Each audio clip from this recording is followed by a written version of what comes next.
माँ जी, आपने अपने ही घर में चोरी की। आज दिशा कई महीने से देख रही थी, घर से हर छोटा छोटा सामान गायब है। दिशा को समझ नहीं आ रहा था सामान जा कहाँ रहे थे। आज तो हद हो गई थी। कुछ नई चादरें थी जो दिशा कुछ दिन पहले खरीद कर लाई थी तो अलमारी में नहीं थी। अब दिशा का पारा चढ़ गया कि आखिर ये हो क्या रहा है। तब दिशा सास के पास गई। अम्मा, यहाँ अलमारी में कुछ नए चादरें रखी थी, वो नहीं है। और स्टोर रूम में राशन के सामान भी कम लग रहा है। इन्होंने अभी कुछ दिन पहले ही गृहस्थी का सारा सामान लाकर रखा है। इतनी जल्दी तो सामान खत्म नहीं हो सकता। दिशा ने हिचकिचाते हुए अपनी सासू माँ कावेरी जी से कहा, क्योंकि दिशा को पता था कि उसके इतना कहते ही वो अपने आप को सही साबित करने के लिए चीखने चिल्लाने लगेंगी। लेकिन अपने पति की मेहनत की कमाई ऐसे उड़ते देख उससे रहा नहीं गया और वो आज बोल ही दी। और वही हुआ जो उसने सोचा था। तुम पूछने वाली कौन होती हो? हमारे बेटे की कमाई है, हम जो चाहे वो करें। अगर एक बेटे की कमाई से थोड़ा सा हिस्सा दूसरे बेटे को दे दिया जाए तो क्या हर्ज है? हमारे बेटे ने तो आज तक आवाज नहीं उठाई। तुम्हारी हिम्मत कैसे हुई? तुम कौन होती हो मुझे आंख दिखाने वाली? तब दिशा ने कहा, अम्मा, यही काम आप मुझे बताकर या मुझसे पूछकर भी कर सकती हैं। इस तरह धोखे से करने की क्या जरूरत है? हमेशा मेरी अलमारी से और स्टोर रूम से सामान गायब रहता है। मैं ये सोचती रह जाती कि मुझसे ही कुछ गलती हुई है। मेरे पति भी मुझसे हिसाब किताब मांगते हैं, तब मैं भी उलझ जाती हूँ। क्या बताऊं? लेकिन आज समझ में आ गया कि सामान आप निकालती हैं और हिसाब मुझे देना पड़ता है।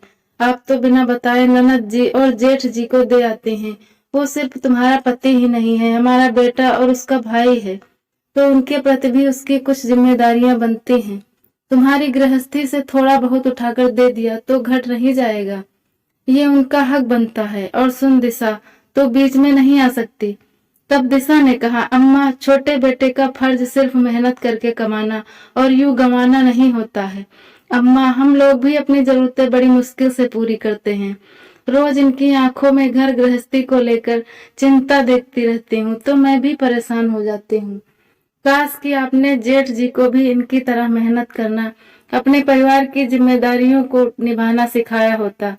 तो यूं रोज रोज अपनी माँ भाई से मदद मांगना कहाँ तक सही है? बड़े होकर कभी छोटे भाई के साथ तो खड़े नहीं हुए और आप हैं अपने ही बेटे को धोखा दे रही हैं। और ननद जी को अपने घर में संतुष्ट रहना सिखाया होता तो आज आपको ऐसा नहीं करना पड़ता। वो अपने भाई की हालत नहीं जानती जो अपनी जरूरतों को रोना आपसे रोती रहती हैं, और आप अपने बेटे की हालत जानते हुए भी उसके ऊपर और बोझ बढ़ाती रहती हैं। वो लोग जानते हैं कि आपके सामने अपना रोना रोएंगे और आप मेरी गृहस्थी से सामान उठाकर उन्हें पकड़ा देंगी, जबकि मैं भी सबको देखती हूँ। वो लोग सिर्फ आपको दिखाने के लिए गरीब लाचार बने रहते हैं। किसी की मौज मस्ती पहनने ओढ़ने और खाने पीने में कोई कमी नहीं है। हर दिन लोग होटल बाजी करते हैं, सैर सपाटे करते हैं, सबके पास मुझसे अच्छे कपड़े लगते हैं और रोज लोग निकल जाते हैं कहीं ना कहीं, लेकिन आपकी नजरों में सब बेचारे बने रहते हैं। आपकी आंखें बंद होंगी लेकिन मेरी आंखें खुली हैं। अब मैं किसी को भी अपने पति की गाढ़ी मेहनत की कमाई में हिस्सा नहीं दे सकती। हम लोग सिर्फ आपकी जिम्मेदारी उठा सकते हैं, पूरे परिवार की नहीं। और आगे से मैं अपनी घर गृहस्थी में ताला लगा कर रखूंगी, क्योंकि आपने मेरा विश्वास तोड़ा है। आज दिशा ने दो टूक शब्दों में अपनी सासू माँ को अपना फैसला सुना ही दिया। कावेरी जी चुपचाप खड़ी थी, उनसे कुछ बोलते नहीं बना, क्योंकि इतने दिनों तक उन्होंने अपने छोटे बेटे बहू की चुप्पी और अच्छाई का भरपूर फायदा उठाया था। कभी अपने छोटे बेटे के बारे में नहीं सोचा, लेकिन आज दिशा ने सास को आईना दिखाया कि जो वो कर रही है वो गलत है। ऐसे किसी के भरोसे को ना तोड़े। अगर आपको किसी को कुछ देना भी है तो सबके सामने दो, चोरी से नहीं।